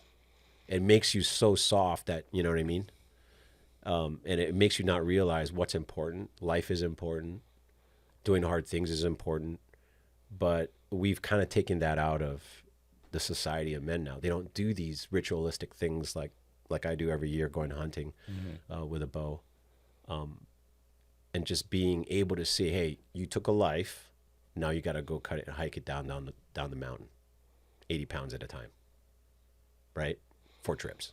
You got it. You got it at the everything kill there, site, or yeah, you have to do everything there, and then hang it up and stuff. It's a whole process, but it's very similar to what our ancestors did, and it makes you very grateful for where we came from, as opposed to just going in the store and buying meat. Yeah, I mean, you can do that. That's fine, right? But it's just a reminder of where we came from and how difficult things were that really resonates with me, right? And again, very different than my old self that was a bullshit artist. You can't bullshit that stuff, bro. It's like, are you strong enough to take this meat off the mountain? Yes or no? It's not a maybe. You can't fake that shit, right? So, yeah, I highly recommend it for you or anyone else that's interested in it. You know, just start shooting a bow, and then you don't have to hunt. But it's very zen. It's very stoic. It's an amazing thing. So I've shot a bow. Obviously not hunting, just target shooting. Yeah, it's definitely something about it, man. It's so primal and very fun, primal. Yeah, man. And your second day in the woods, like you were talking about, like how growing up in outside of this country and the bazaar, all those scents and the smells. Your senses just in general on day 2 out there are elevated. It's crazy. It's like my vision gets a little bit better, especially the ears and the scent. You'll smell them before you even see them. But you don't get that in the city. Well, at the end of the day, we're animals. The only thing that separates them, according to science, is our conscious state of mind. But hey, elephants and cows have feelings too. Yes. Who's to say this just because they don't have a thumb, they won't be able to operate a machinery, right? Obviously, to put it simply, but we're animals just like them. We lost that sixth sense, though. I think our sixth sense is fear. That's what we have left from our ancestors, because we don't have that anymore. There's a great book called The Gift of Fear, and it talks about, I think, that sixth sense that we have left from our primal ancestors or where we came from is the fear. It's that gut feeling, right?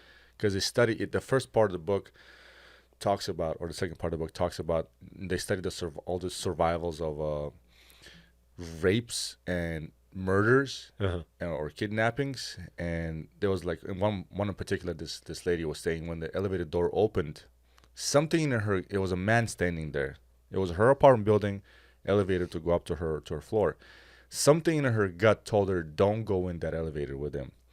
But her mind was like, well, don't be racist, don't be this, don't be that. It's just a guy, your own apartment building. Sure as shit, she gets in. He kidnaps her, takes her to his apartment, rapes her multiple times. And by then, he already raped and killed many women. She was the only one to escape because I guess he didn't kill her right away. He went to the kitchen to eat, and she just got up on like autopilot, and she literally walked out the front door and ran.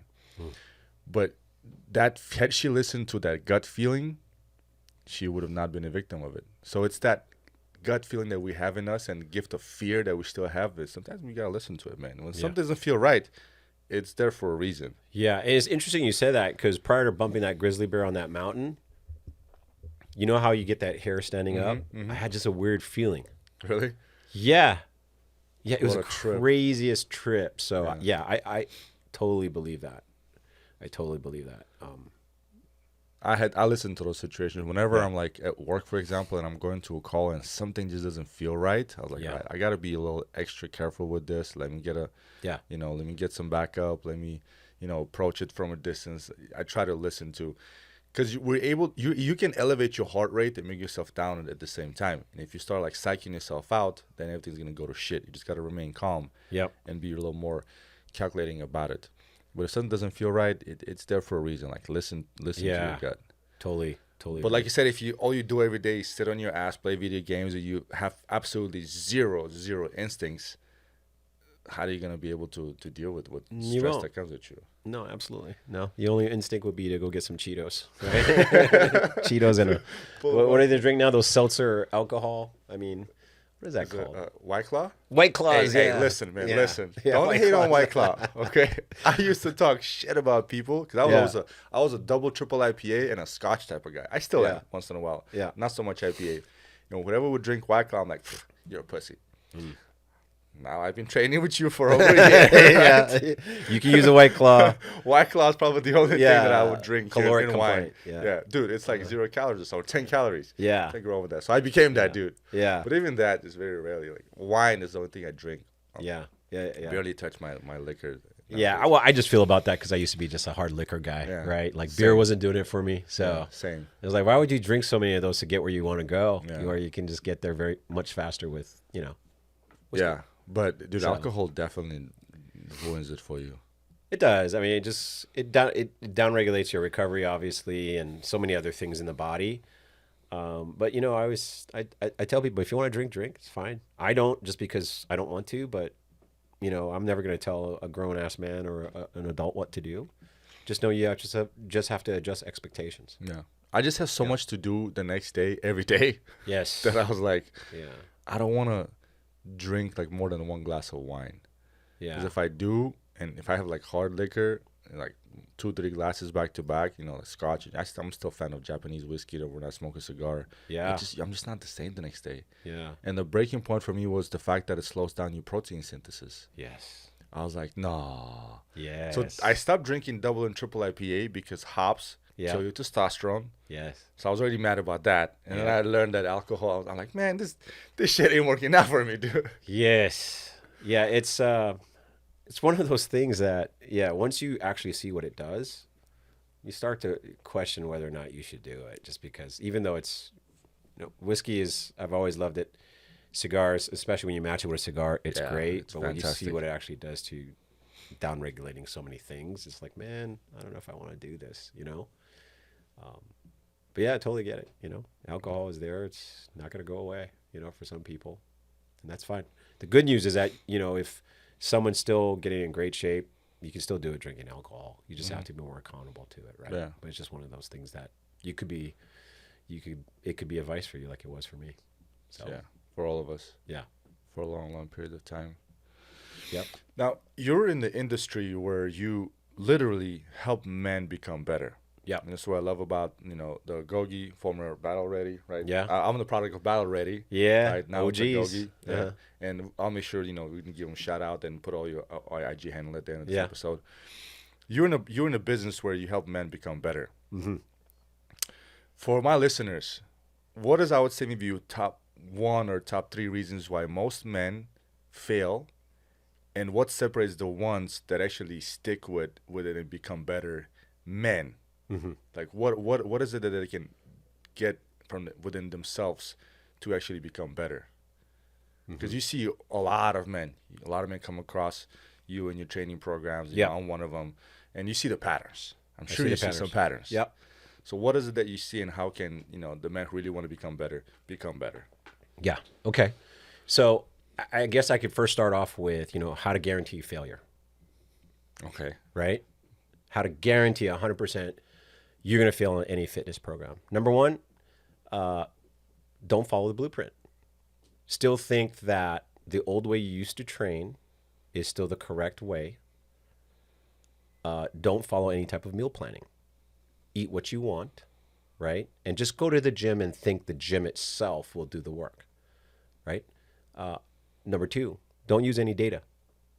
When you go to the gym, just go to workout. Don't track your lifts, right? Because obviously you don't want to get better at this, so there's no reason to track your progressive overload, how many weights you lift. You don't need to try to figure out how to get better, right? So just go in there, haphazardly lift weights. Don't worry about if it's a push-pull day or upper body or a lower day. In fact, why don't you just become a cardio bunny, right? Do like 5 minutes of weight training and spend the rest of the hour on a treadmill. Okay? That's how we're guaranteeing failure here, right? So I'm telling people how to fail. Okay? Number 4, keep late hours. Keep as many late hours. Feel free to go out and stay out as long as you want. Drink as much alcohol as you want. right? And then wake up the next day, go to work, and then go to the gym after that and see how your workout goes. Okay. The next thing you can do is, be highly dependent on any type of caffeinated drinks, Monster, Rockstar, right? Make sure you're using those. Since you didn't sleep well, make sure you're always living off of those. I'm actually going through my past life here. You know what I mean? You're so familiar with this. Rockstars, right? Because that's going to pick you up. You need at least 300 milligrams to make sure of caffeine, to make sure you can operate. Because guess what? You're a little bit hungover, and that's cool, right? Because you're cool. You're cool, man. You hung out with everybody, you stayed late, you're at work, you're showing everybody who's the boss. So make sure that Rockstar or whatever, Rain now I think is the new one, right? Ghost. Bang. Get 300 milligrams. And you know what? It's not a bad idea if those things have creatine, because creatine's cool, especially if it's in your workout or your caffeine drink, right? So, and then, and then the final thing, if you want to make sure that you would fail, is just strive to be as inconsistent as possible, right? Go as little to the gym as possible. Make sure that no one's holding you accountable, that way that you can kind of just, because you don't want to succeed. So make sure you go once a week, maybe once a month, maybe, a few times. But if you go, just make sure, like I mentioned before, just do cardio. Don't lift. Yeah. Right? So I'll start with that. That's how you 100% get no results, right? Yeah. But I think the first step for most men, in being serious about it is, from coaching men who are very successful like you on the program, is deciding that you're going to invest in yourself. And yes, programs, and not, obviously I'm a proponent of our program, the Agoge Battle Ready, right? But not just ours. There's a lot of other good programs out there that, I will never, unless they're doing really bonehead stuff, I would never tell people not to do a different program with a different coach. But it shouldn't be like Planet Fitness, where it's $25 a month. Yeah. Okay, because there's a saying, people who pay attention. Yeah. Right? When I don't know if you know this, but Planet Fitness, their motto is, to make you pay as little as possible that you forget about it. These big box gyms, that's their business model. That even if you go or don't go, it doesn't matter. It's just $25. Yeah. So all they're doing is trying to rack as many people who will pay $25 because they know the majority, 90% of the people are not going to keep going. But $25 is enough for someone to say, hey, I'm part of a gym. I go to the gym, Oh yeah, well, when's the last time you were there? Oh, 2 weeks ago, right? But that's their business model. So people who pay attention. So invest in yourself by, people will buy, nice watches, whatever guys like, but they won't invest in themselves. Invest in a good coach. Doesn't have to be us, could be someone else, but make sure it's not $25 a month, right? Something that you're going to pay attention. And that's what normally happens. Anything that I've paid for and it was significant, I'm paying attention. Yeah. Right? When I went to college, I paid a lot more attention when I was paying for it. Right? Yeah. Before I got terrible grades. Yeah. By the second semester, they're like, no, you're paying on your own. I'm like, holy crap, how am I going to do this? Right? Next thing you know, A, right? Yeah. What's the same thing? Get a good coach, find a good program, a good tribe, have people hold you accountable. Another big thing is let go of the ego. What you did, if you're in bad shape and you're trying to get into shape, just understand what you did didn't work. And don't take it to heart if someone calls you out on it, right? It didn't work, so let's just find a different way. This is going back to that neutral thinking, right? Where am I at? What did I do in the past? Where do I need to go? Follow the new blueprint that you've gotten. Be consistent. It's not perfection. A lot of guys come out of the gate storming. They want to be perfect. You don't have to be perfect. You just have to be consistent. Day after day after day after day yields the result that you want. And honestly, I think it's that simple. That's it. I agree with you. Yeah. It's not complicated. All the blueprints work. Most people, and I posted this and I got some, most fitness programs work for most men, but the problem with most men is they train like a bitch and they eat like an asshole. That's the problem. Yeah. Right? I mean, that was me. So I'm calling myself out. Yeah, that was me too. Yeah. And now I actually have a couple of friends and I tried to guide them in the direction where I was like, all right, man, you're not supposed to ego lift. You're not supposed to swing on your barbell curls. You're not supposed to do this, But it's always like, man, I've been doing this for years. And I don't say it out loud, but I'm thinking to myself, well, that's why you're still the same fucking shape. Yeah. You lift those weights, but your weights never increase. Right. And you look the same. And then it would be the same guys who always say, well, you taking, look how many supplements you're taking, man. I was like, yeah, but look at how I work out. You wouldn't last half of my workout. So by the time I'm done with my workout, I'm gassed. So yes, I need some glutamine. Yes, I need some tires. Yes, I need some, because I replenish my body. Because look at my workout. Okay, I burn the shit out of my muscles. And then look at my results. But then you look at the results, oh, you juicing. Well, fuck, man, there's no winning with you. Okay, There's no winning, yes, of I'm course. juicing. Yeah. Great. Yeah, and you know what? It's every in shape guy. Once you get in this shape, everyone's going to say you're on steroids. Yeah. Right? Because they don't understand the effort it actually takes, the consistency. Yeah. Right? The days that you just don't want to go, but you still go anyway because you want the result. Yeah. They don't understand that, right? Because they've never done anything that hard. So of course they're going to say it's steroids because that's their mentality. They can only think the only way you can get that way is steroids. You're juicing, yeah. You're juicing. Or something. Yeah. I remember I had this conversation with you. Remember the first time when somebody really said, oh, you juicing. And I was like, Nate, I was like venting to you, man, this is some bullshit, man. I put in all this fucking hard work and this asshole said I'm juicing. And I remember you told me, hey, man, look at it from this perspective. Thank you. That's just their opinion, their own inability of being disciplined and achieve these results. They're covering up by telling you you're juicing. So Absolutely. it's a compliment. It's a compliment of your hard work. And I was like, yeah. Yeah. Say thank you. Fuck it. Thank you. Yeah, thank you. I'm juicing, man, all day. I'm not, but thank you. It's cool. I'll take it. So that changed my perspective, man. Yeah. I remember that. Thank you for that. Yeah. It's just part of it that you're going to get, hate always comes from below. It never comes from above. Right? I noticed that. Never comes from I noticed above. it a lot. Yeah, it's crazy. Yeah, and I meet a lot of high caliber guys like yourself, and I remember the first time I met Chris Both, right? I love that guy. Chris is fucking amazing. Chris is amazing. I love that guy. Yeah. The first thing he said to me, hey, I'm Chris. Nice to meet you. Let me know how I can help you. I was like, what? Bro, I don't even know you. So, it's cool, but I'm whatever you need, man, I'm here. I was like, damn, and then I met another guy, and you, but all the guys, I was like, these guys are different.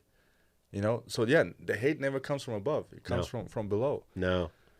Yeah, it's one of the things I learned, being part of, in the community is when you get to, a certain level, you be around a good group of guys, you'll notice everyone just wants to help everyone, right? Everyone has contacts of how to push each other forward, solve problems. And that's really the group. That's how you know you're in a good group, is that everyone's just trying to help each other solve a problem, right? But yeah, truly, hate doesn't come from above, always below. You're on steroids, God, man. So whatever, it's cool. I'll be on steroids. It's all right. But, yeah, man, I'm not even on T yet, dude. But I've optimized my body, from everything I learned from you and Byron and the group and everything on my own. I optimized to this point, bro. Wait till I get on T. Yeah, I'm gonna be a different beast. Person. Like, it's crazy. Yeah, but it's definitely a lot to learn, but it's worth it. One of the best investments that I made for myself is buying that program. Thanksgiving of 2022. Yeah, one of the best things I did, man. I didn't buy no TV. I didn't buy no clothes, nothing, no new game, nothing. I bought the program. Yeah, I remember people laughed at me because I made a video. I'm like, I'll make a video because it will help me be accountable. Just 6 months from now, I'll look back, I'll just say I'm full of shit or I did it. Right. I recorded the video and I posted it, and I still have that video. And I remember people were saying, man, you this, you that. But when I posted that before and after video back in July, oh man, that was worth it. Yes. That was worth it for me. Yeah, you put in the work. But again, it just goes to show you paid attention. You invested in yourself. It was a significant amount, and you did the work, right? And then not only that, I think you made some really good connections with certain people 100%. In the community that it's just going to help you propel your goals forward. And they're not doing it, to better, themselves financially, but just to help you out because they know that you did the work. And guys who do the work and have gone through the struggle always want to help the other guys who are going through the same. Yeah, I noticed. Because they know what it's like to struggle that way. Not saying that you're struggling, but guys who are coming up, they want to help those guys because they know those guys actually work. They're not just, on Papa's payroll type of guys. right? I have friends like that, or I've known people like that. I don't really have friends like that anymore, but they're making their own waves, and they have no problem helping them out. So good on you, man. I'm happy. I'm Yeah. happy and blessed, man. Yeah. Thank you again for that. I always like to close my episode with a question. It's a two-part question, right? Yep. And you already know, right? It's what do you think the purpose in life is, and how can one find purpose? Because I know you struggle with that. You had the breaking point. I had the breaking point where I was like, when I was like asking God, like, help me find my purpose in life before I probably gonna eat a bullet. So what do you think the real purpose in life is, and how can a man find it? Because I feel like a lot of men nowadays struggle with finding purpose. Yeah. So I think their purpose in life is and every man's a little bit different. You have to figure out what gives you the greatest meaning, right? What actually drives you more than riches, more than anything else? And it's not just a passion, but it just gives you a sense of purpose and meaning. For every person, it's different, right? For me, the meaning is, after going through what I went through, is sharing, my story through fitness, through our fitness location, allowing people to know that it is possible to like crash and burn yourself and build yourself back up. Same thing with guys on the Agogi or guys from Battle Ready. It is possible to destroy your life, make a decision, and then come back and be successful in family, faith, fitness, and finance, all of those. But you need to make the decision, right? So finding meaning, it depends on the person. What drives you for what are the things that keeps you up at night? What are the things that bother you, right? Solve those things. If they're things that you need to think about and work through, solve those things first, because if you don't do the internal work, you're never going to figure out what your purpose is. Just like I didn't know what my purpose was when I was dealing with all that bullshit. So I say step number 1, deal with your bullshit, get real clear, get yourself in shape, because you'll think better, right? Because it's hard to think good when your body's full of fat and poison. So how are you going to find your purpose? Of course, I didn't know what my purpose was. I was full of fat and poison, right? So I had to solve, okay, let me solve this, right? And then let me now, since my mind and my body is getting clearer, let me now start to figure out what the meaning is for me personally. And I think it all starts with that. And so I know it's not really an answer because it depends on the person. But, Viktor Frankl had a really good quote in his book, Man's Search for Meaning. Man's Search for Meaning. Right. Great book. Right. And he said, suffering ceases to be suffering once it finds meaning, purpose. Beautiful. Right. And I look at the whole thing, me going through the project, me thinking of my son. I didn't suffer in the project because the meaning was my son. I tried, and mostly every single event I tried to finish in first place. Not because I wanted to show all these men in the project that I was the best, but I was doing it because my son. Does that make sense? Yeah. So the meaning side of it, what is? I think before you decide that, and I know this is not really answering it, you need to make sure that your mind and your body is in a state to make the right decision, because otherwise you're going to be like me and think that your meaning was to, have a bunch of chicks, drink beer, drink a half a bottle of Johnny Black and smoke a pack of cigarettes every single day, So it's get that straight first and then figure out what is actually important to you. And I think that's, for every person, it's going to be different. For you, it's going to be different than me. But once you figure that out, life is just so much more enjoyable. You smile more, you stress less, and like now, I love what I do, working with guys like you, high caliber men who want it, who want the result, who want to improve better than, the job I used to have in the car business, where it's always like, yes, man, and you don't want to piss off the wrong person because you'll get fired type of thing, right? There's no meaning in that. Yeah. There's a lot more meaning in what I do right now, so. I respect that. I respect that. I respect that a lot. Yeah. And then I think a lot of times, I just realized that you're right. A lot of my thoughts became more clear once I really cleared my body physically and mentally. once I really invested in my body and I stopped carrying all that, poison and fat in me, Yeah. my mind got clearer, the image becomes clear. The image of what you want to do. Yeah. So I would say that's an extremely important stepping stone. I didn't even think about that. That's the first thing I think. Because it was for me. How are you going to find meaning if your mind is clouded? Yeah. If you're just eating pizza, beer, and watching football game all day and then video games at night, oh shit, I know what the purpose of life is. Of course you don't.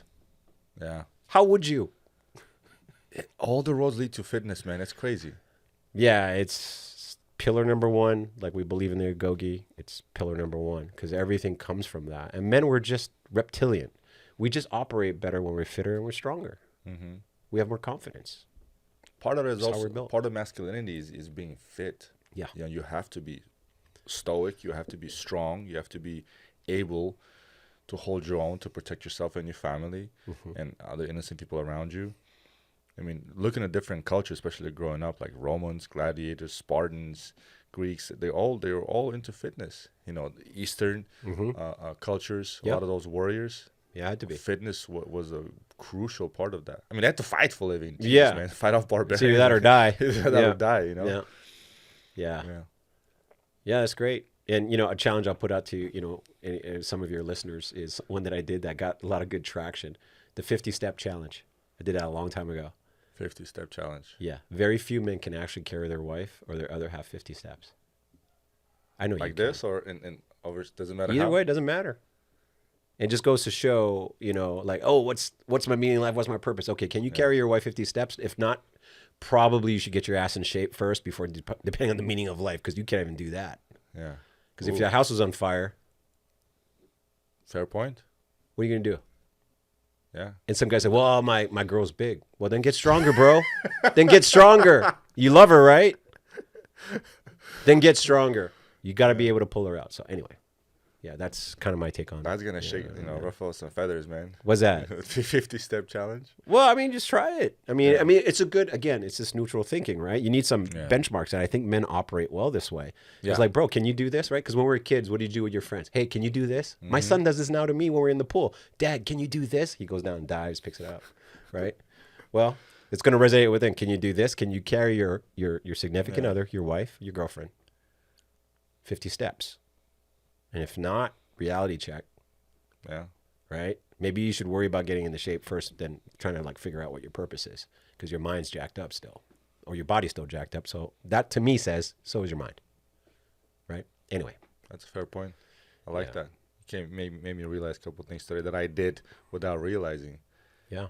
Because I'm sure your purpose got stronger when the better shape you got in. Yeah. Your purpose, your meaning, your understanding just became clear because you're in total control of, again, how you move your body and what you put in your mouth. Dude, a lot of things changed for me once I got really in shape and, fixed my fitness and nutrition. A lot of things changed. My mindset changed, business, everything, relationships, just me being a man.